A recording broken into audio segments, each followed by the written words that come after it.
Students, seniors, faculty, please be seated.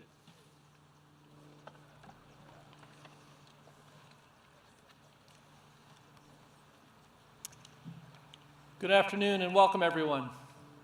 It's my very real pleasure to welcome students and faculty, parents, families, friends, and most importantly, the members of the Sixth Form to the 123rd graduation at Pomfret School. As we come together today at the end of a memorable school year, we should rejoice in the wonders of this day and more generally in the wonders of our lives. It is so nice to see so many families here today to help us celebrate this transitional moment in the lives of these 102 seniors. Before we move on to celebrating the seniors, I do want to recognize a different group of people who will be leaving the Hilltop shortly after the class of 2017. Several members of the faculty will be leaving to pursue new chapters in their lives next year, and I'd like to take a moment to recognize them. Cassandra Brumbach has been with us for a year. Cassandra, although your time at Pomfret was a short one, your connections with students were deep and significant. You did a fantastic job working with some of our youngest Spanish students throughout the year, and in doing so, you introduced many of them to the Spanish language and inspired them in the process. You were a huge asset on the basketball court and lacrosse field, and you were a strong advocate and caring dorm parent for the girls under your charge. We wish you the very best as you pursue a career in law in your hometown of Baltimore, Maryland. Thank you, Cassandra.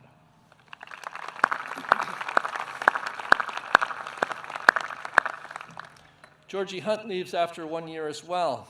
Georgie, through your calm and patient demeanor, you work successfully to help the freshmen and sophomores embrace writing as a process. An extremely student-centered and dedicated educator, you are often seen working one-on-one with your students in and outside of the academic arena. Your positive influence and sunny demeanor carried over into your work as a coach in outdoor adventure and JV girls basketball. We will miss you, Georgie, and we wish you well as you pursue a career in writing and look to continue to add to your published portfolio. Congratulations and thank you, Georgie.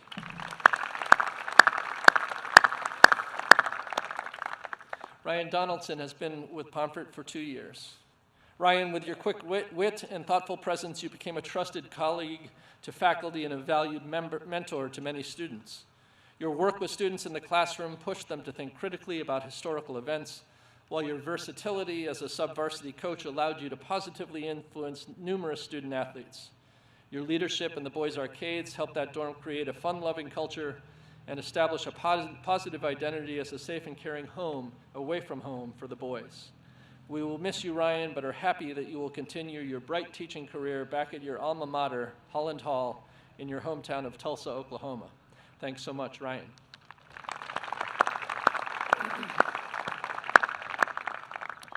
Jen Osborne has been at Pomfret for 2 years as well. Actually, she's been here a little longer. She's been working with us for 2 years. Jen, keeping our students happy, well-fed, and entertained is never an easy task, but you did this work at the highest level during your 2 years as Director of Student Activities. Always willing to put together a dance, organize a carnival, and create new opportunities for our students to have fun, you work tirelessly to help our students spend time with each other in unique and engaging ways. In your work with the Student Activities Committee, in the dorm, and in the Osborne Advisory Group, you always put students first, and we will miss all you have done for our students and for our community. We wish you the best of luck, Jen, as you, Greg, and Will relocate closer to family and friends on the North Shore of Massachusetts. Thank you, Jen.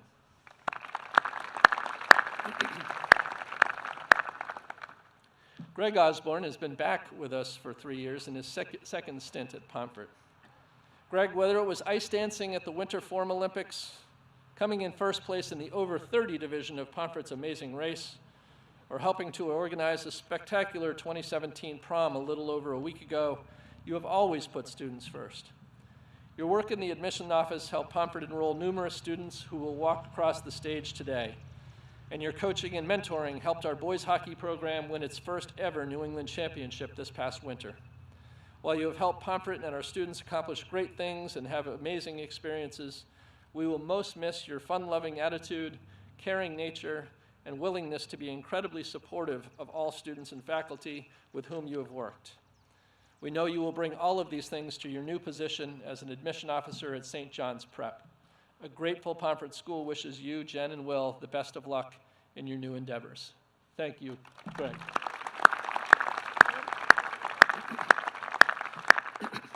John Becker leaves Pomfret after 4 years. John, as a scholar, a dorm parent, coach, and colleague, you wore the many hats of a Pomfret School faculty member with uncommon grace and polish. Stepping into your classes at any moment, one was instantly impressed by your command of the material, the patience and poise and listening that you demonstrated, and your incredibly intentional design and lesson planning that achieved curricular goals and offered to students a healthy dose of discovery and first-person learning. Your lessons continued in the dorms and on the court and field as well. With you at the helm of junior varsity level, the boys varsity lacrosse team and program could rely, junior varsity level, the boys could rely on a steady stream of well-schooled, game-smart players ready for the next level of play. You coached and mentored and taught on the hilltop, but it is your personal investment and unselfishness that we will miss the most. We wish you, Alicia, and your young family terrific success at Northfield Mount Hermon next year. Thank you so much, John.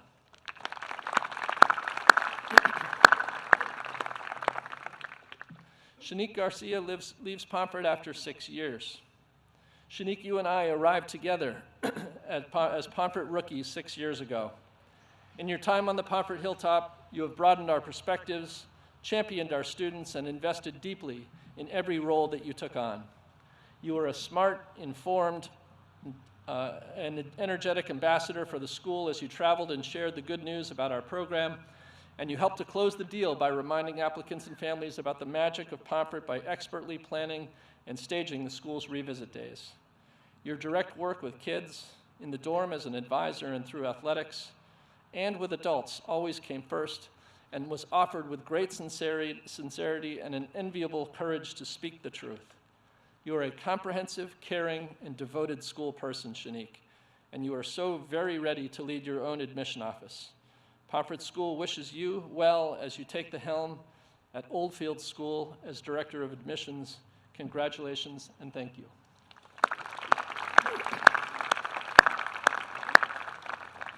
And finally, and amazingly, and sadly, we say goodbye to our friend David Brush. David has been at Pomfret School for 41 years. It's hard to imagine you're leaving us, David. 41 years.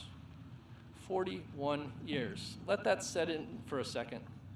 In an age where it's common for people to change jobs seemingly weekly, your consistency and loyalty has been truly outstanding. You quite simply have done everything at Pomfret there is to do, and you've done it all with unmatched passion, care, and grace. You've helped countless students grapple with world history while simultaneously asking them to make relevant connections in the modern day. As a history department chair and veteran colleague, you were a valued mentor for all teachers you came in contact with, and your bright spirit and dog Tango will truly be missed by all. You, your late wife Judy, and your family called Pomfret home for these past 41 years, and we are incredibly grateful for your loyalty, hard work, and love of this place, all of its students, and all of its faculty. Thank you for an extraordinary 41 years.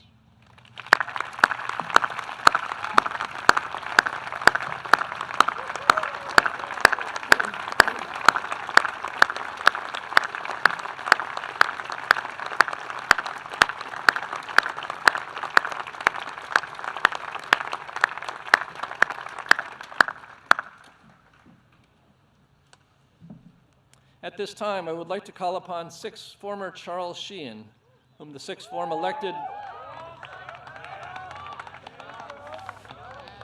He's got his own banner. Charles has been elected by his class as the senior class speaker. Charles.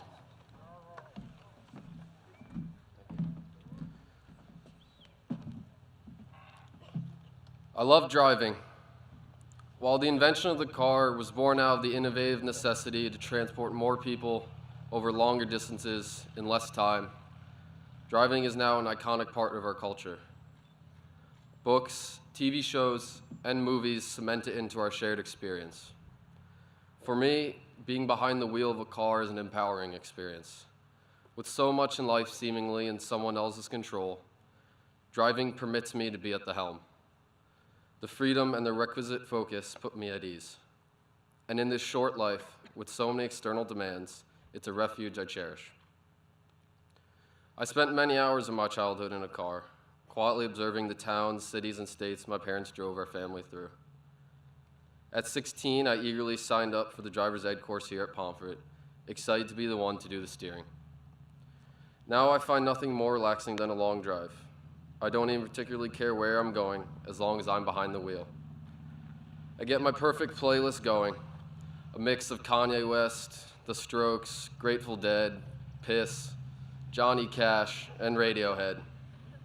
No matter the distance of the ride, I almost always fall into the groove, sometimes called highway hypnosis. Highway hypnosis, according to Wikipedia, is a mental state in which a person can drive an automobile great distances, responding to external events in the expected, safe, and correct manner, with no recollection of having consciously done so. This is not as dangerous as it sounds, and anyone who has driven long distances can attest that it is a real phenomenon. Once in this state, I see the landscape in the distance as it draws closer, until, in what seems a split second later, it passes by, then only visible in the rearview mirror. We often look to the future, fixated on what will happen in the distance. The future comes closer and closer every second, until finally it is the present, the state we exist in every moment of our life. And just like that, the past is behind us, no longer available to us except for perhaps a brief glimpse over our shoulder. We occasionally become fixated in the past, but unlike driving in a real car where we're able to turn around, this car has no brakes and just one gear, forward. Our only option is to continue driving forward and make the choices between which roads to take and at which speed to drive. Sometimes we fall under the spell of the road and go places we had no intention of going. We awake from our highway hypnosis to ask, where am I and how exactly did I get here? Many of us ended up at Pomfret via a road that was twisted, challenging, and unpredictable. I myself never dreamed I would spend 4 years of my life at boarding school, and yet here I am, and here we all are. No matter how much one plans for the future, we cannot fathom where we will truly end up. This is because the future is a constant state of uncertainty, a road beyond a blind curve. Until we turn that corner or crest that hill, we cannot fully appreciate the unfolding scenery. Opposite of this uncertainty is the past, the eternal dwelling place of certainty, the worn tires and accumulated odometer. The places in the rearview mirror are the only ones where we believe we know what happened. The certainty of the past is risky. Our ability to recollect much of the events of the past and use them in present situations is partially what makes humans such a successful species. Few animals possess our level of memory complexity. We are taught history in school precisely so that we may learn from humans' past mistakes, though we sadly seem unable to fully capitalize on that promise. At the same time, the past can hold us back. Everyone's past is filled with mistakes and regrets. Many of us spend long nights in bed trying to fall asleep, mulling over that one mistake we made in the day. We often say to ourselves, if only I could go back and make one choice differently. And these thoughts will annoy and frustrate you, but they are only temporary. If the past is irreversible, the future is a road of infinite on-ramps. We can guess, predict, and should plan for the future, but we can never say with certainty that a given event will happen. There are simply too many things affecting the outcome. To put this into perspective, consider me on this stage. In order to get me here, many events had to play out in a certain sequence. I had to choose Pomfret, repeat my freshman year, and be selected by my peers to deliver this speech. Every event in our future is dictated by these countless chance happenings, plus the many decisions you make for yourself. While the past and future have their merits, I think it is fair to say I don't trust them. They do impart certain lessons on us, but ultimately they are life's biggest distractions. The far superior state of time to be caught in is the present. This is for one simple reason. The present is real. The past is only an imagination of what we can remember, and the future is purely fantasy. There is nothing realer than the moment in which we are in right now. The past and future are distractions because they remove us from the realness of the present. In the movie The Truman Show, Truman lives his life in a bubble, which is actually a 24-hour reality TV show of which he has no knowledge. When Truman discovers this truth, he asks the director of the show, and his life was nothing real, to which the director responds, "You were real. That's what made you so good to watch." The present moment is real. This is real. That's what makes it so very good. The most alive you'll ever feel is in the present. It's right now. Take advantage of that fact. As cliche as the sentiment is, nothing could be more true. Take a moment, this moment, right now, to be in the moment. Seriously, just look around. We're here graduating today. Okay, now let's get back in the driver's seat of that car. It's time to get going. Remember, future is that road in front of you beyond the windshield. The past is only that which is visible in the mirrors. The present is you, in your car, hands on the wheel, your favorite song playing, a vessel traveling along the long, winding roads. For us, these roads brought us to Pomfret. The ride differed for all of us, but I don't think anyone had it easy. There were times of pain, loss, grief, depression, humiliation, disappointment, and loneliness. These bumps along the way left bruises, and a couple of broken bones too. But bruises and breaks healed and made us stronger, more prepared to handle whatever rough roads we'll travel. There were also good times, so many good times, of joy, excitement, accomplishment, friendship, and love. Remember those moments. And yes, not everyone finished the ride. Some of them said, "Hey, pull over, I found a different car." And not everyone followed the rules of the road. They were asked to catch a ride elsewhere. So the door opened and they got out. No matter what happens, though, the journey always goes forward. And one thing will always remain true. Every road we take in the future will have passed through this place. And since each present moment is the sum of all past ones, no matter where we are in 10, 20, or 50 years, Pomfret will always be a pivotal waypoint. And no, these years did not have to be perfect for that to be true. In fact, no one expects them to be perfect. When you look back into the mirror, the problems that once seemed so large will get smaller and smaller. What will remain is the bigger picture. Feel blessed to have gotten an education that 99.99% of humans will never get, and any troubles you faced were in a controlled environment where you could learn from them. Whatever happened here is a part of you, and that will never change.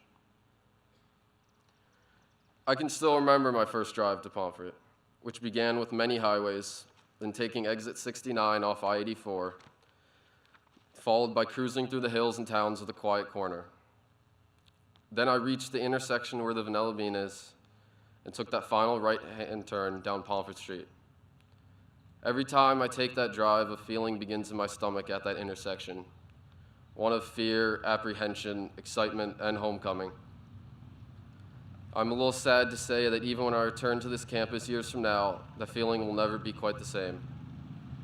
This is the beginning of nostalgia, the feeling that one gets after the end of a great vacation, a great road trip. We've taken a great ride together, and we'll never have one quite like it again. Class of 2017, the days when Pomfret was our present have passed, soon to be a fading image receding in the rearview mirror, but we have new road trips to take. There will be some potholes, sure, but we'll move forward. So let's turn up the radio and put the pedal to the metal. These are just another chapter in what will be the history of your life. More than anything, I wish you all luck and Godspeed as we depart the hilltop. I'd like to thank all the parents and family members that were able to bring us here. And most importantly, thank you to Class of 2017.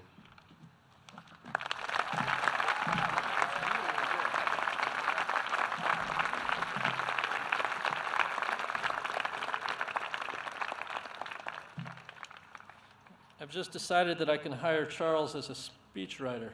That was excellent, Charles. Thank you. You and I are both going to bemoan the day when driverless cars start taking over. Thank you. That was really great. For the class of 2017, all roads will have passed through Pomfret. So we hope that you will continue to drive by and pull over and sit a spell as your future unfolds.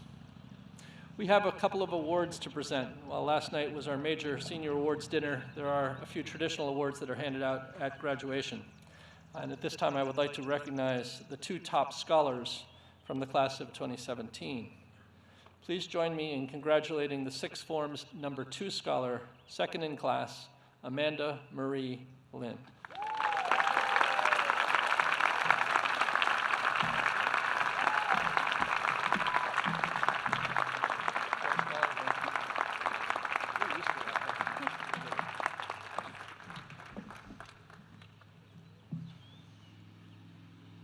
Please also join me in honoring the Sixth Form's top scholar, first in class, Jackson Curtis Lyon.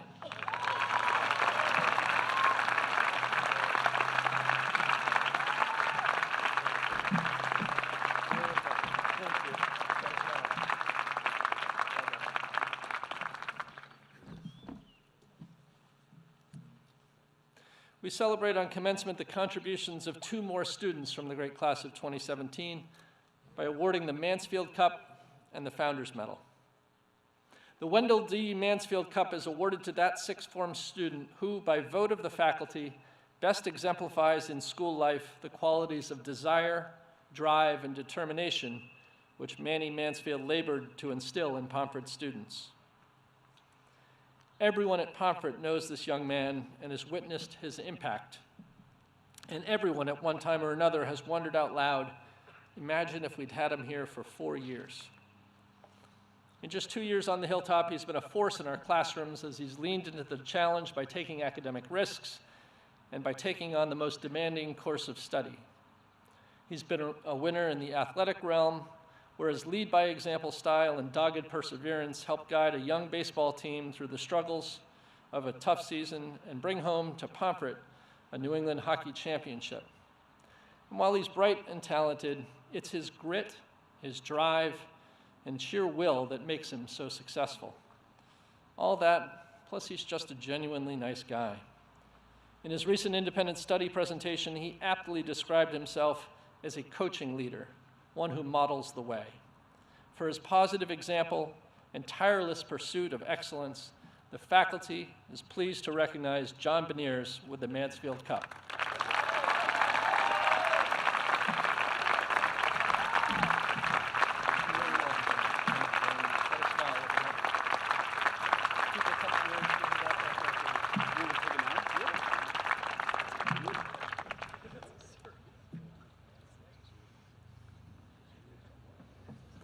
The Founders Medal.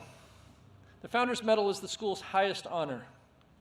It recognizes that member of the Sixth Form who has given the most of her or himself to Pomfret through deep engagement with the school and who exhibits outstanding qualities of scholarship, character, leadership, and determination.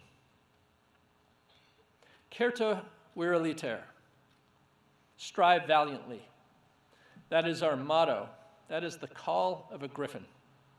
This young woman has entered every venue and faced every challenge at Pomfret with a valiant, striving attitude and mindset, answering the call time and time again with compassion, humility, and grace.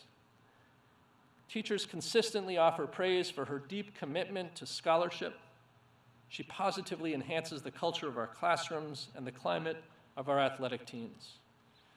Coaches applaud her drive and the passion with which she competes, no matter what the circumstances. She's a leader as well, holding positions as a Form Senator, co-chair of the Discipline Committee, and key head, all with one goal in mind, to make Pomfret School a better place. Sydney Fisher has given greatly to her school, and so we are proud to recognize her with the Founders Medal. Congratulations, Sydney.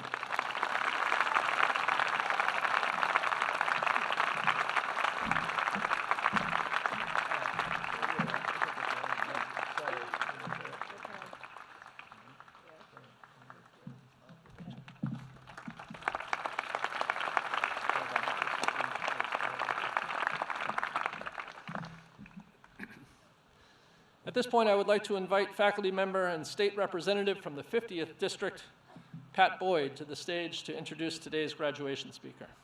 Pat.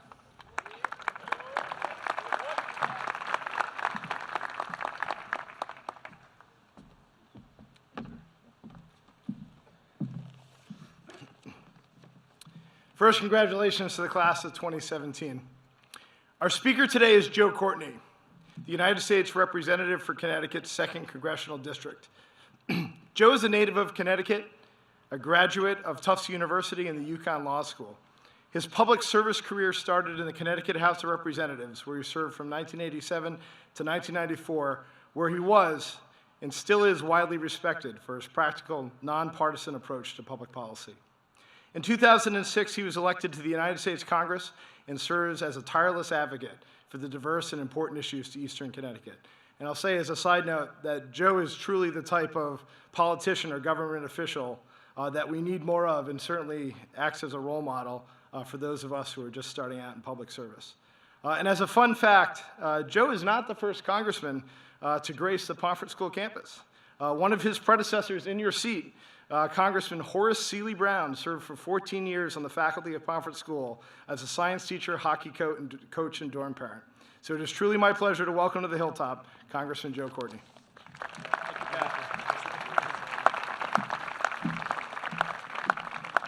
Thank you, Pat, for your kind introduction. He was too polite, however, to mention that when I was elected in 2006, I won by only 83 votes out of 241,000 cast.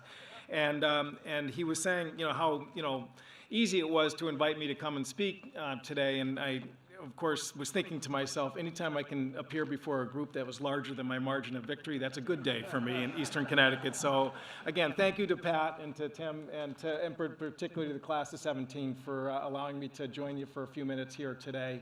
And your parents and the staff, this is a really impressive class. I was talking again to some of the administration about where you're all headed, and again, it's 100% off to college next year, and some really impressive schools and institutions that are there.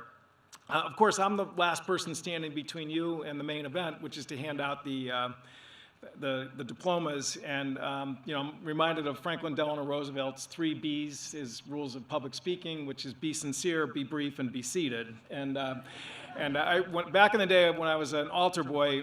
We had a priest, Father O'Neill, when he had invited priests to come in and give the sermon. He used to remind them as they went out into church, "Blessed are the brief, for they shall be invited back." So I'll try and really adhere to both of those warnings, and again get on again to what I think all of us are here today to see these great young people embark on an exciting new chapter in their life. I want to make just 2 quick points. In Washington, I do serve on the Education Committee, the Higher Education Subcommittee, and as many of you know, it's a big issue right now for our country about how do we deal with the question of higher education affordability. The Federal Reserve Board came out with an analysis not too long ago that shows that the amount of student loan debt is $1.3 trillion, which is actually larger than consumer credit cards or auto loan debt. The interest rates are locked in at rates that are far higher than consumer debt in general throughout the economy. And again, over time, people have begun to question really what is the value of where you're headed next in terms of a 4-year degree in college. And we actually had some interesting information presented to the committee recently, which is the Economic Policy Institute, which is a very respected think tank in Washington, and the Georgetown Education Center actually took a look in terms of just what is the value of a 4-year education in the U.S. economy today. And really, to be honest, it's not even a close call. The income gap between those who have a 4-year degree and to those who don't is actually 98%. It's twice the level in terms of income over a lifetime that an individual, from a macro sense, basically will find themselves in. Interestingly, the Center for Disease Control actually also did an analysis in terms of life expectancy and longevity, and it found that actually people with 4-year degrees live longer than people without degrees, actually 9 years longer. So all of you are headed in the right direction, obviously, and again, that doesn't mean that there still aren't serious questions about whether a college degree is the right answer and solution for a lot of people. Here in Eastern Connecticut, for those of you who are guests, we're actually seeing a pretty impressive increase in hiring down at the shipyard in Groton. When I first was elected to Congress, there were about 8,000 folks who worked down at the electric boat shipyard. A couple weeks ago, that actually passed the 15,000 mark. And really the big challenge here in terms of the local regional economy is making sure that we have workforce development for welders and electricians and carpenters. And these are, careers for people that will create a future for themselves and their families. But again, even in that environment, folks with engineering degrees, and I was talking to some folks down there, they hired a bunch of English majors as designers because, again, of the skills that they bring to the table in terms of just communicating. So as I said, you're off in the right direction for yourself personally. And but the second point I would just simply make is that, as you head off in that direction, as John F. Kennedy once said, for those to whom much has been given, much is expected in return. We are living at a time where, we need you. We need your energy and we need your passion and commitment. And, one of the experiences that I think you are going to take with you, whether, regardless of where you were on the result or the outcome, obviously was that we had an incredible election during your last year, and Mr. Boyd was part of that process, was elected as a first-term state representative, and obviously, it's been something that I think continues to make a very sort of deep impact. I was talking to the chairman about how he's become addicted to internet news and cable news, and he's certainly not alone. We checked the other day in terms of my office, in terms of volume of mail that's coming in. So if you went back about a year ago, we were averaging roughly about 800 calls and emails into the office on, you name it, whatever the issue is. Today, that average has actually grown to about 2,600 per week. Again, that's coming in, and it shows no signs of letting up. And that's really where, again, as you go off to your next chapter in life, I mean, it's really, you're going to expand and flex your muscles intellectually, socially, in terms of, meeting a whole new group of people and learning about yourself. But again, to make sure that you use this really precious time where you're going to have a little more flexibility than in, when you enter the work life, to just really, push yourself to try out things like internships, travel, community service, which really, in my opinion, is still fundamentally the answer and the best response in terms of just, trying to make sure this country keeps going in the right direction. When you look at the decisions that we're dealing with right now in Washington, whether it's tax policy, education, questions of war and peace, environmental issues, I mean, the fact of the matter is it's going to affect you and your children a lot more than it is a lot of us here on the stage, certainly, and in terms of our generation. So engagement, which, again, you got a pretty good taste of. I know Mr. Boyd had a pretty good volunteer field operation with some of the students here, which is, again, I think probably a great learning experience for a lot of you. But, democracy is really just, it's not a one election off process. It is a lifetime process. As President Obama once said, it's not an end, it's a journey which continues, and it has to be refreshed with every generation in terms of people staying engaged and involved. Personally, I grew up in a totally non-political family. My father actually kind of disapproved of politicians, and the experience that actually sort of changed that for me was an internship. I spent a year up at the state capitol here in Hartford, and the rest is history. I'm in my 6th term in the United States Congress, which I feel very blessed and honored to have had that opportunity. But again, we've had kids who've worked in our office who are now working in the State Department as foreign service officers overseas. Some are serving in the military. Some are working for NGOs, doing great work in terms of fighting AIDS and hunger. And many who are back here at home contributing in terms of medicine, law, and business. So again, I would just strongly encourage you to really make sure you squeeze every drop out of the 4 years that's ahead of you. And I know at Pomfret School you've been given a good running head start, because that's something that Tim and his team here really promote in terms of trying to make sure that people stay engaged and out there. For many, again, politics is a turnoff. And understandably so. It kind of hurts your ears. certainly to watch the way sometimes campaigns are conducted and what happens on the floor of the House where I work most of the time. But again, I would just leave with you one thought, which is that it is really still, fundamentally a real precious opportunity to, again, as Charles's comment talking about driving and being in holding the steering wheel of a car. That's really what democracy is for all of us in a country in terms of being able to choose our leaders and to unchoose them. And we can't ever forget that. There was a great political leader in the Czech Republic, Václav Havel, who spent a lot of time in prison under the communist regime, and because of his courageous resistance, was elected president of first the country of Czechoslovakia and then later the Czech Republic, who wrote an essay on politics, and this is what he said. Those who still claim that politics is chiefly the manipulation of power and public opinion and that morality has no place in it are just wrong. Political intrigue is not really politics. Genuine politics, politics worthy of the name, and the only politics that I'm willing to devote myself to is simply a matter of serving those around us, serving the community, and serving those who will come after us. Its deepest roots are moral because it is a responsibility expressed through action to and for the whole.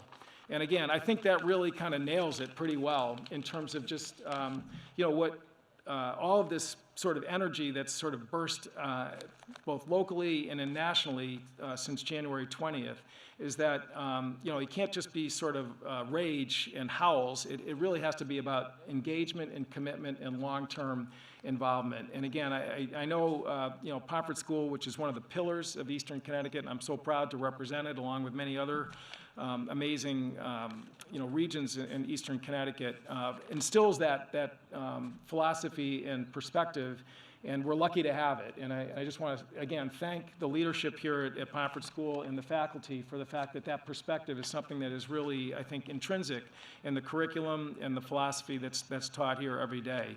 But for all of you now, it's up to you, and you're all going to do great things, I can tell, just from getting a chance to meet you briefly. And you're again, going to, I think, meet the test of JFK's comment about much is expected, because you're going to be the solution in terms of making sure that, all that high anxiety that's out there right now is going to get sort of collected and organized and channeled in the right direction. And you're going to be the leaders to make sure that happens. Thank you. Good luck to every single one of you. Again, congratulations and thank you to all of your family and to the faculty for the great work that you had bringing us the class of 2017.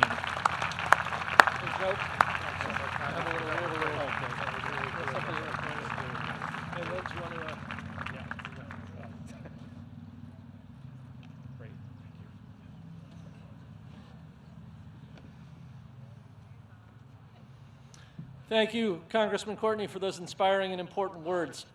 It's nice, too, that they kind of lined up with what I told them last night. So you guys listening? Were you listening to the Congressman? You don't have to listen to me, but you should listen to the Congressman. Okay, and so now it has arrived at that time, seniors, that you've been waiting for. I would like to ask at this time Sixth Form Deans Linda LeBeef and Ann Richards to join us here at the podium.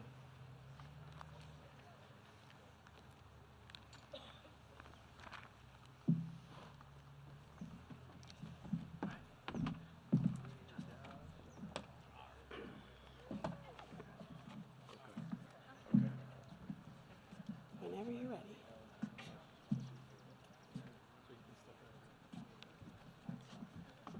Saeed Mohammed Al-Dahari.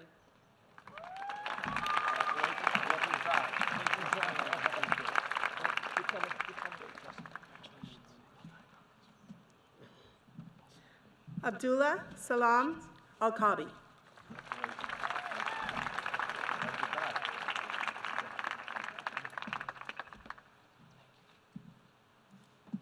Joshua Richard Allen.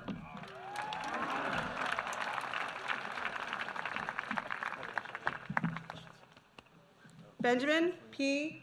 Olofsson.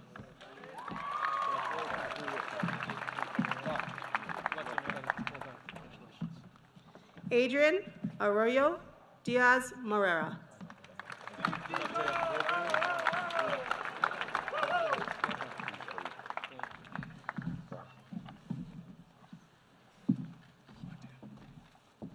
Kia Gwendolyn Beals.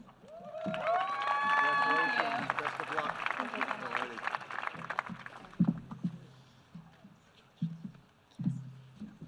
Jonathan Garino Beniers.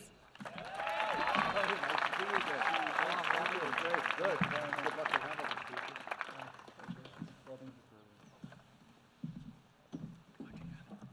Kylie Blake. Kylie, congratulations.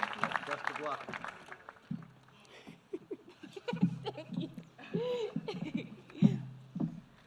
Lucas Pierre Bonavita.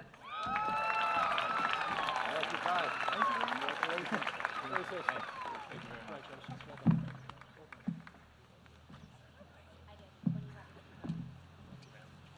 Andy Gray Brown. Good luck to you.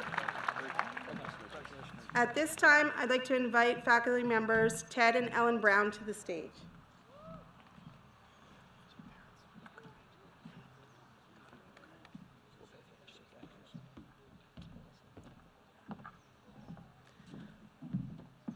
Melissa Sulem Brown.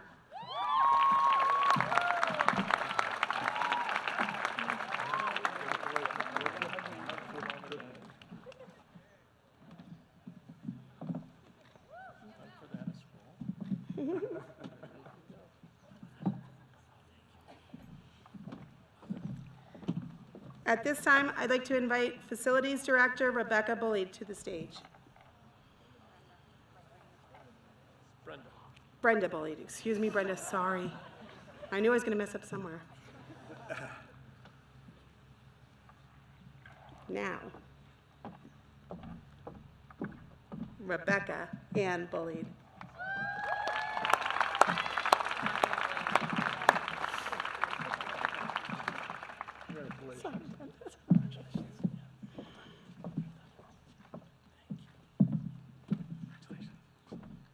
Margaret Lee Calvert.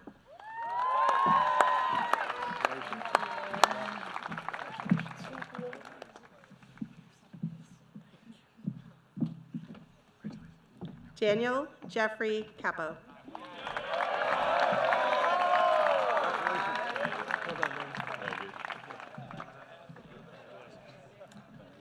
Kaylee Elizabeth Castle.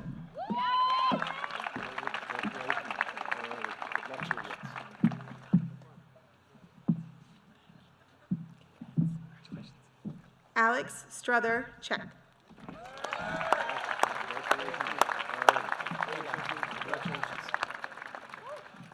At this time, I'd like to invite faculty members Sandy and Tad Chase to the stage.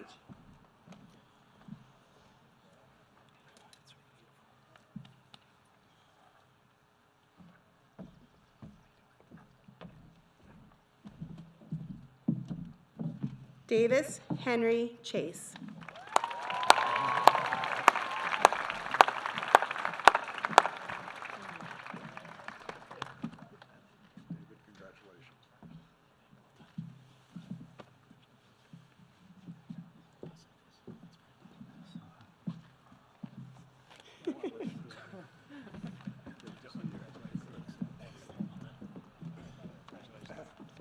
Adonai Shanwerawong.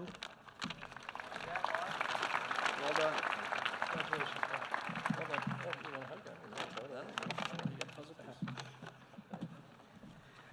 Elizabeth Manning Claggett.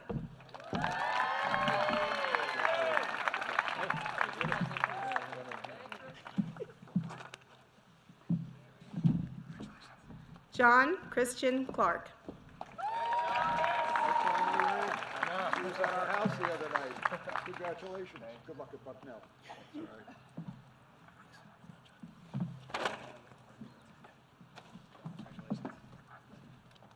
Emma Lucio Clark Christie.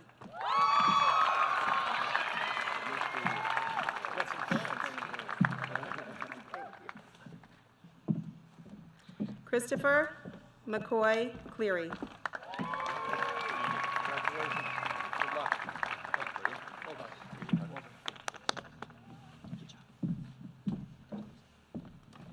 Charles Henry Close.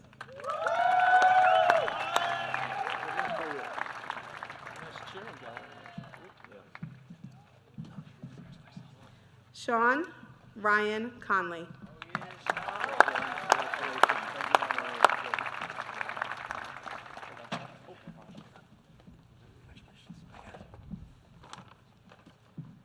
Haley Marie Couder Morris.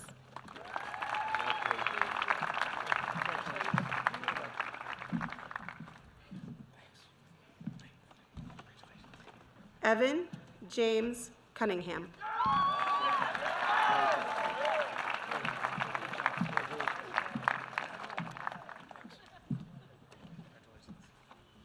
Shannon Denny. Nicely done. All righty. Good.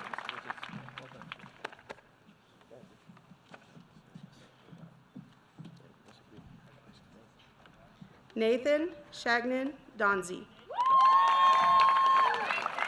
Best of luck to you.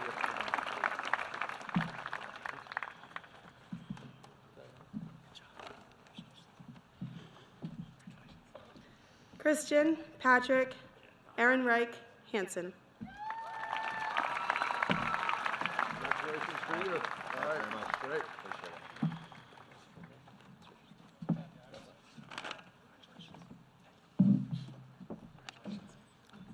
George Reeder Enelo.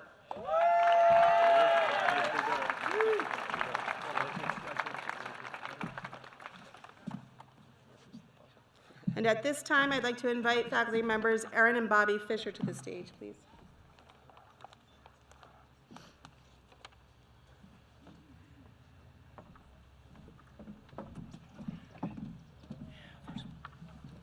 Sydney Fisher.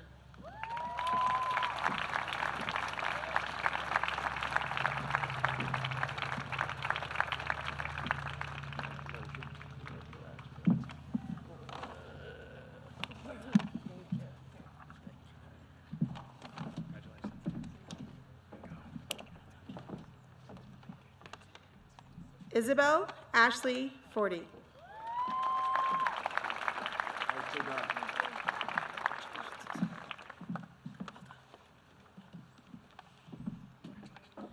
Burke Ryan Freeney.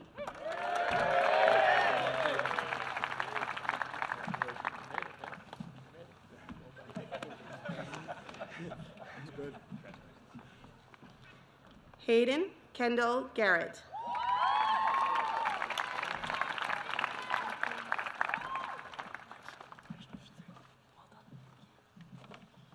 Malcolm B. Gurwers.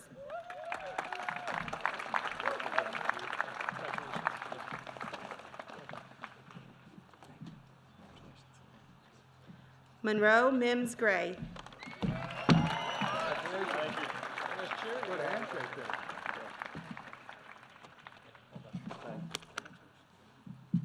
And at this time, I'd like to invite faculty member Lauren Griffin and CFO Ed Griffin to the stage.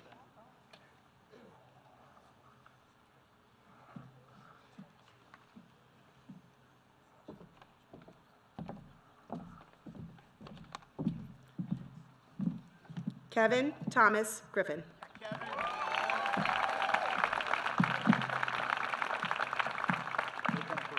Congratulations.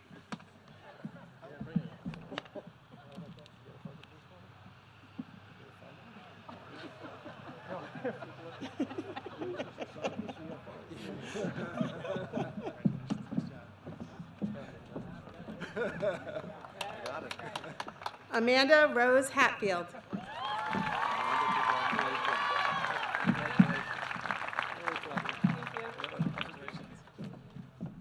Travis George Hayward.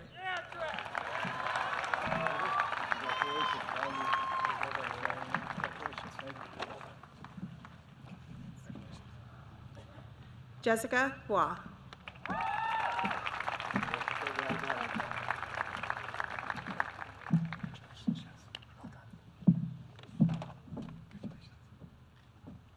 Robert Edward Ix. Congratulations.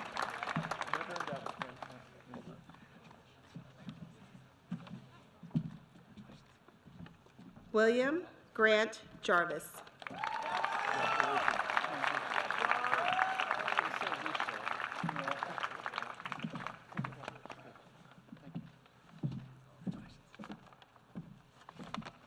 Harold Robin Koo.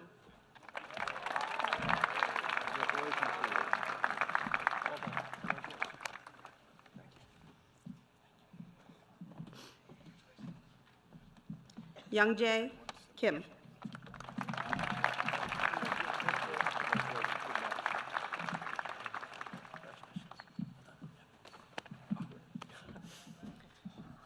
Christopher John Crow. Well, that's an old council car, isn't it? Yeah.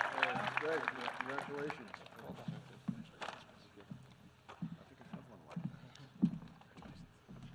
Alexander Kraftstoff.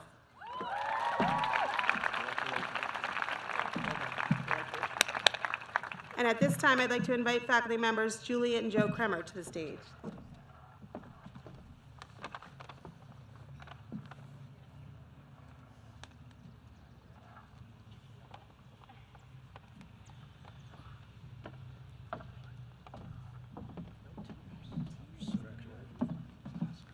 Olivia Kimmel Kremer.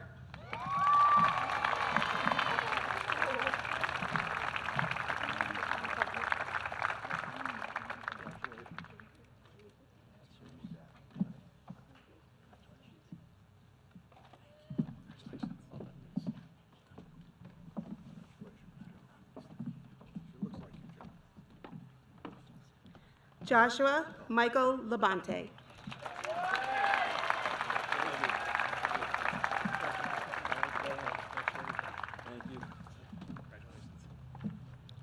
Yushin Len.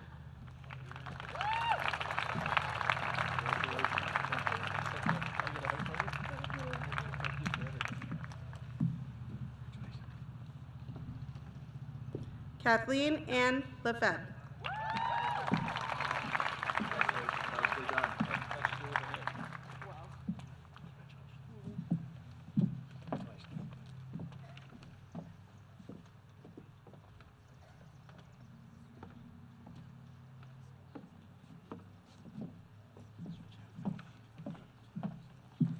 Robert Monroe Leonard.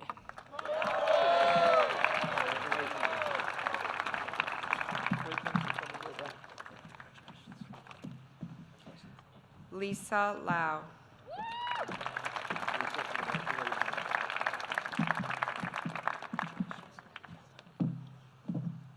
Smile Liang Wang Patong.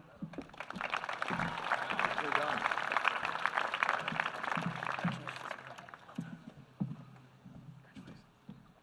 Amanda Marie Lim.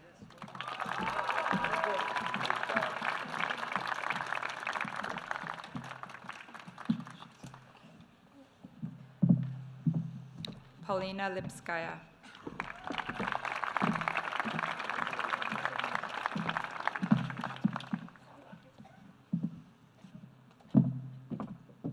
Jackson Curtis Lyon. Nicely done. Congratulations.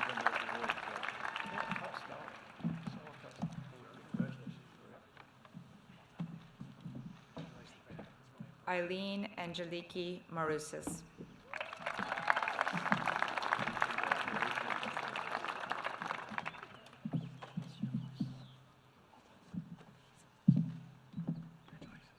Milan Marzelli. Who you have there?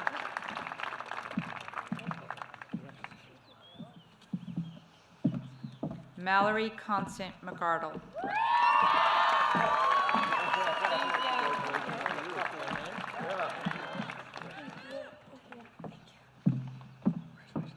Elizabeth K. McCarthy.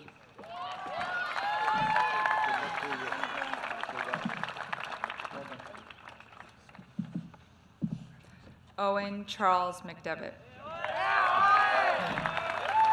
Have a good turn. Who you have there? Corinne Francis McPadden. You got a big crowd. Wow, congratulations.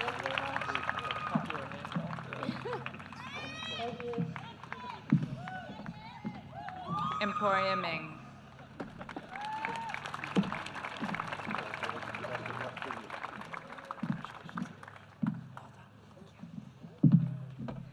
Dale Edward Miller, Jr.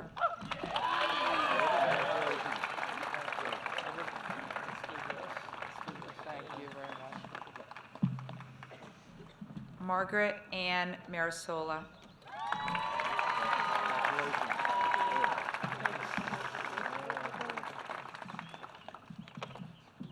Guillermo Vieira de Mota Misaka.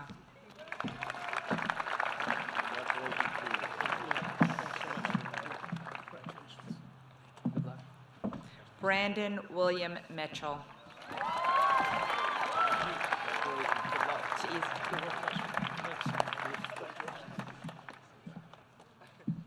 Sophie Page Nick.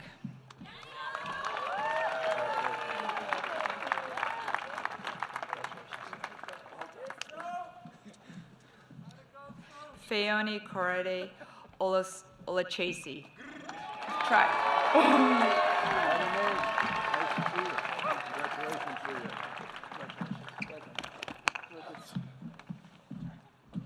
Michael Pantera, Jr.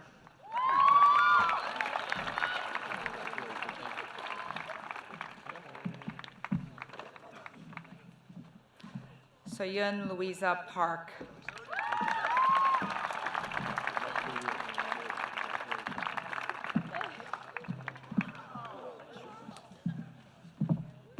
Ava Marie Pulowski.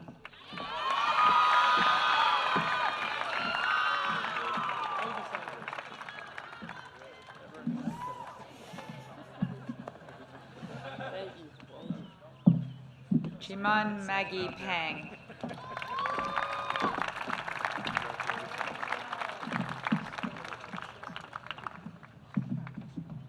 I would now like to ask faculty member Sunny Mim to the stage.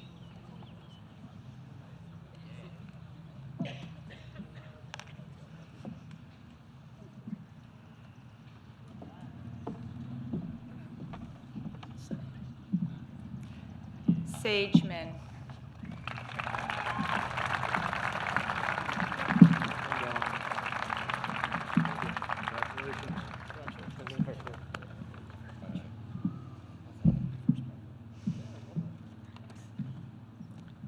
Tucker Alexander Powell.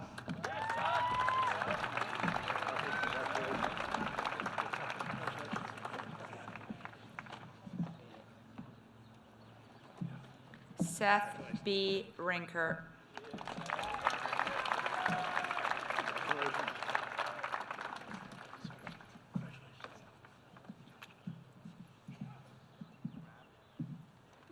Alika Reza E. Manish.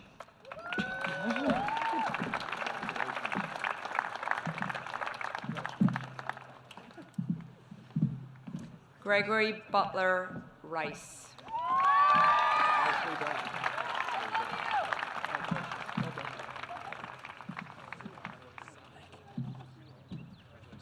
Deja Sierra Ross.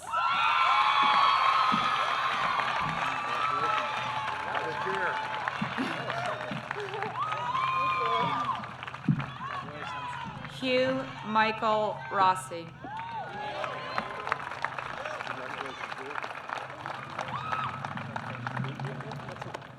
Thank you. Alexander Salamandra.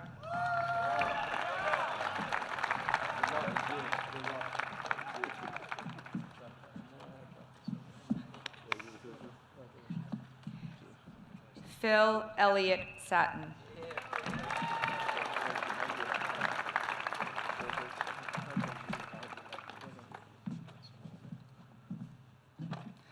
Colton Bearden Saunders.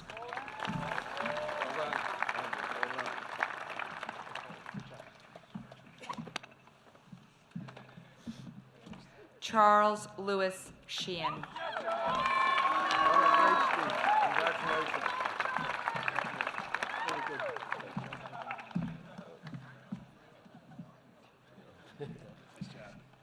Bristol Marie Shields.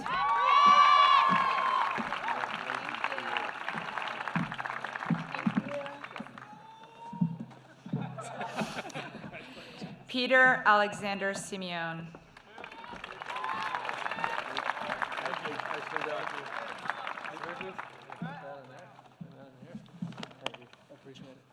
I would now like to ask Trustee Shelley Wang and Ho Sung Song to the stage, please.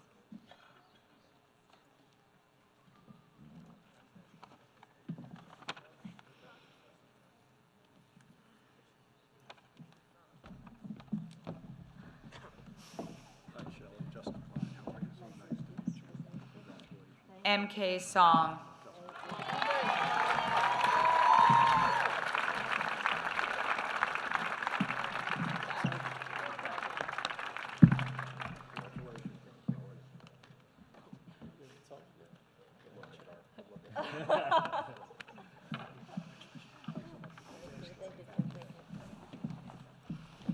Christopher Douglas Suter.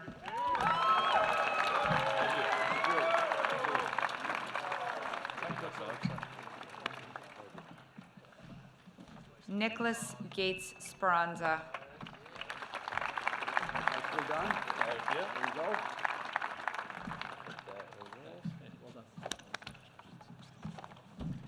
Julie Walker Sullivan.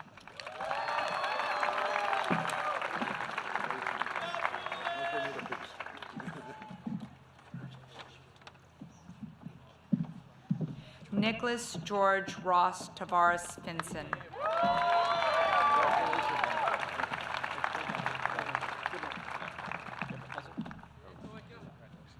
Atawat Bos Tuptong.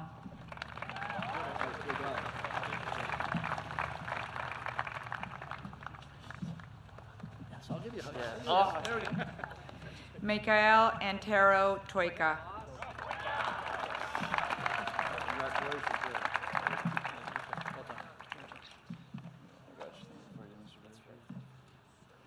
Abigail Rose Trivella.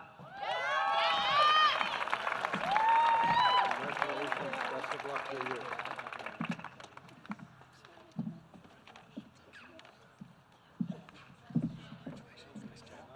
Clayton Edward Lowell Voges.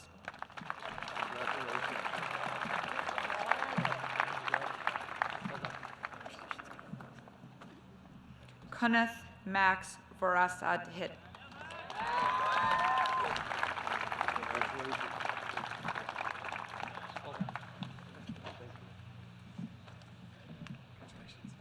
Thomas Cassidy Wickham.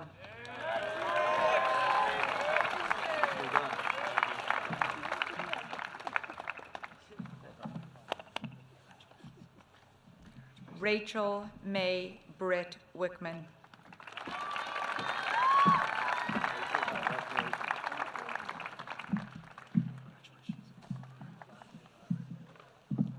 Christian Wilson.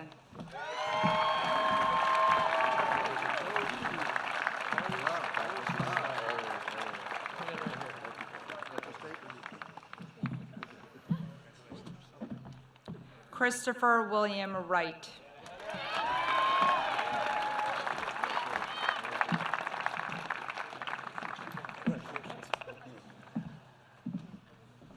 Jungmi Samantha Yoon.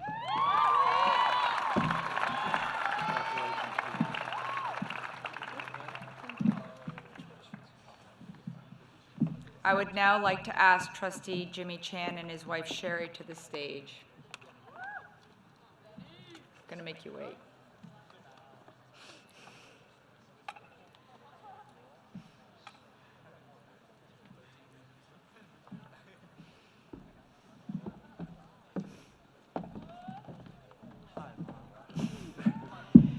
Danny Zhang.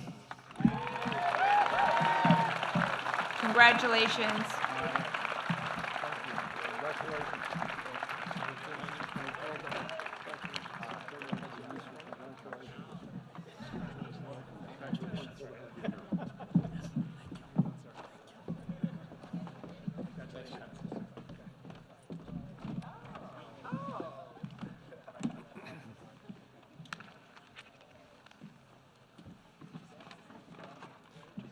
Do I have all the puzzle pieces? Wait. All right, if you still have it, I'm around. At this time, I would like to invite 2016-2017 school year President Davis Chase, School Vice President Chris Suter, School President-elect Aubrey Bensing-Plord, and School Vice President-elect Aaron Kraft to the stage.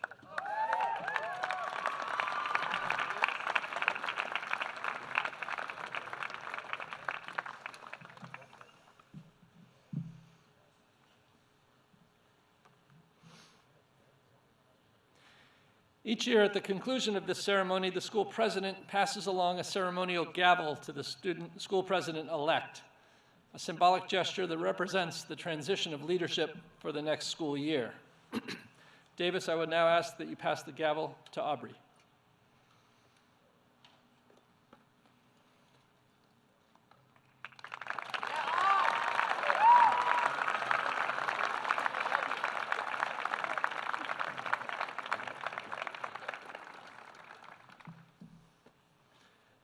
Thank you, Davis and Chris, for your exceptional leadership this year, and congratulations and good luck to Aubrey and Aaron as you assume your roles in leadership of the student government next year. Before we go, I do feel the need to express my gratitude. This doesn't happen by accident. I want to thank all of the members of the facilities department for all of the setup today. I want to thank the people from Flick once again for the delicious food we had today. And I want to thank in particular Judith Wong, who worked in the advancement office, and Diana Brennan, my assistant, who makes all of this possible. So if we could give all of those folks a round of applause.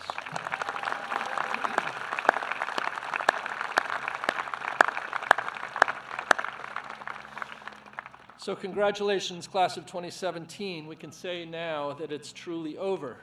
Before you head off to your new adventures, whatever may lie in store today and beyond, the members of the faculty would like to bid you farewell. And after the faculty recesses, we will gather in front of the bricks and would like to offer you a congratulatory handshake or hug. I would now like to ask Board Chair, Mr. Justin Klein, for a final few words.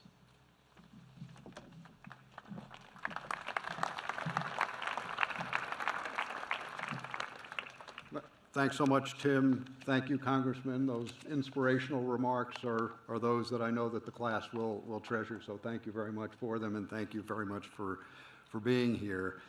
Tim has mentioned that I am the chair of the board. It is really a great honor to chair this board, but it was a real privilege to get to shake each of your hands and to hand most of you diplomas today. It really is a wonderful part of the job of being the chair of this board.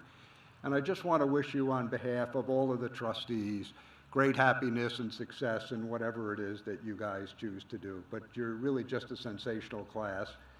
Thanks so much for being a great class, and thanks so much for allowing me to shake your hands and give you your diplomas.